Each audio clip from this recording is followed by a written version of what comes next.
الحمدللہ وحدہ الصلاۃ والسلام علی من لا نبی بعدہ اما بعد۔ آج الحمدللہ سیرت اکیڈمی میں اپنے رفقاء عزیزم مولانا مفتی محمد عمر فاروق صاحب اور مولانا قاری محمد سالم صاحب کے ساتھ شعبہ حفظ کے امتحان کے لیے حاضری ہوئی۔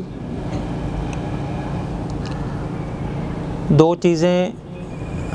الحمدللہ بہت قابل اطمینان ہیں، بہت قابل اطمینان۔ ایک تو جیسے مفتی صاحب نے عرض کیا کہ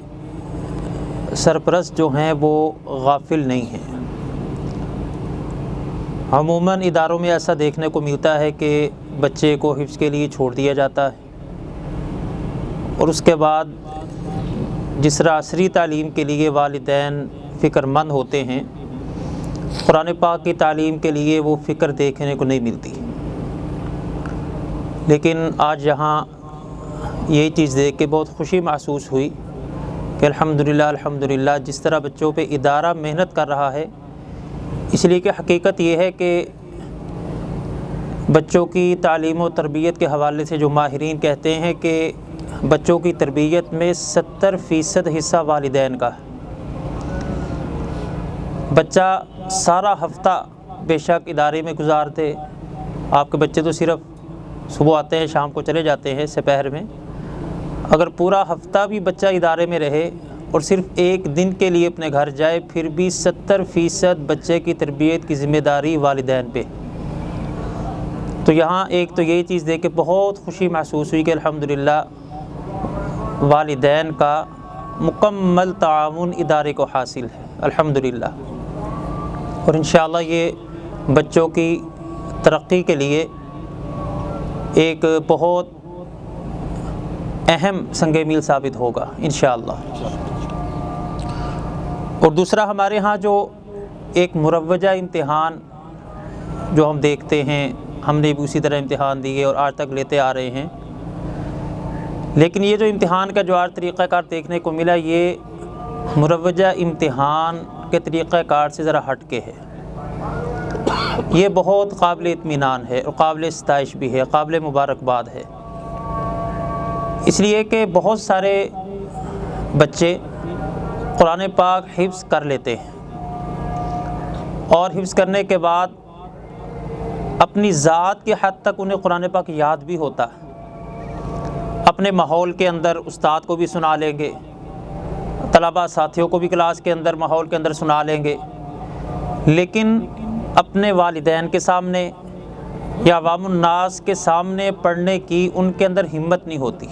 ان کے اندر حوصلہ پیدا نہیں ہوتا۔ ویسے وہ اپنے طور پہ پڑھیں گے تو وہ خود بڑے حیران ہو جائیں گے۔ آج ہی صبح میں ایک جگہ امتحان لے کے پھر یہیں پہ آ رہا ہوں، تو ایک بچہ امتحان دینے کے لیے میرے سامنے آ کے بیٹھا، تو میں نے کہا کہ بیٹے آپ کو کیا ہوا ہے؟ اس نے جرسی بھی پیر رکھی تھی، کہنے لگا کہ مجھے سردی لگ رہی، یعنی وہ امتحان کی ایک گھبراہٹ، وہ ایک فطری چیز ہے۔ لیکن یہ جو طریقہ کار ایک اللہ تعالیٰ مفتی صاحب کو جزائے خیر عطا فرمائے، بندہ جب کسی کام کے لیے اپنے آپ کو وقف کر دیتا ہے نا، تو اللہ جل شانہ اس کو نت نئے طریقے خود ہی اس کے ذہن میں ڈالتے ہیں۔ اس لیے کہ جب ایک ہی سوچ ہوگی کہ بچوں کی تعلیم کی فکر کرنی ہے، بچوں کی تربیت کیسے کرنی ہے، ان کو قرآن پاک یاد ہو جائے، ان کو دعائیں یاد ہو جائے، یہ معاشرے کے اچھے انسان بن جائیں، ان کے اخلاق اچھے ہوں، یہ سوئیں سنت کے مطابق، اٹھے سنت کے مطابق، مسجد میں جائیں، ایک ہی فکر۔ جب بندہ ایک ہی فکر لے کے چل رہا ہوتا ہے تو اللہ جل شانہ بہت ساری اس فن کے حقائق اس پہ کھول دیتے ہیں۔ تو میں یہ سمجھتا ہوں کہ الحمدللہ یہ مفتی صاحب کو جو اللہ جل شانہ نے ایک فکر عطا فرمائی ہے،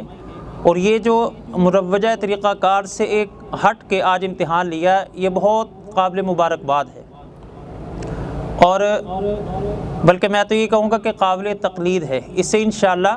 بچوں کے اندر سب کے سامنے پڑھنے کا حوصلہ پیدا ہوگا انشاءاللہ۔ اور تقریباً 100 بچوں نے امتحان دیا ہے، اوورآل الحمدللہ رزلٹ بہت اچھا ہے۔ بعض بچے میں نے کہا کہ دیکھیں پہلا ان کا تجربہ ہے کہ اپنے والدین کے سامنے اور اپنے جو کلاس فیلوز ہیں ان کے والدین کے سامنے انہوں نے بیٹھ کے پڑھا ہے، تو یہ کوئی آسان کام نہیں ہے۔ میں آپ کو حقیقت بتا رہا ہوں، یہ آسان کام نہیں ہے۔ میں آپ کو اپنا ایک تجربہ بتاتا ہوں کہ الحمدللہ اساتذہ کی محنت سے میں نے کئی قرآن پاک بغیر غلطی کے سنائے ہیں تراویح کے اندر، اساتذہ کی الحمدللہ اللہ تعالیٰ نے جزائے خیر عطا فرمائے۔ لیکن اس کے باوجود فیصل مسجد اسلام آباد میں قومی شبینہ ہوتا ہے، تو مجھے اللہ تعالیٰ نے 5 مرتبہ وہاں شبینہ پڑھنے کا اعزاز بخشا ہے۔ اور جب میں پہلی دفعہ وہاں گیا شبینہ پڑھنے کے لیے، تو مجھے اچھی طرح یاد ہے کہ مجھے انہوں نے، جب میں مصلی پہ جانے لگا تو قاری اخلاق مدنی صاحب وہاں امام ہیں،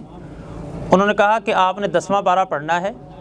اور یہ 45 ملکوں میں دیکھا جا رہا ہے۔ میرے لیے بالکل نہیں، پہلے تو یہ تھا کہ فیصل مسجد میں شبینہ پڑھنا ہے اور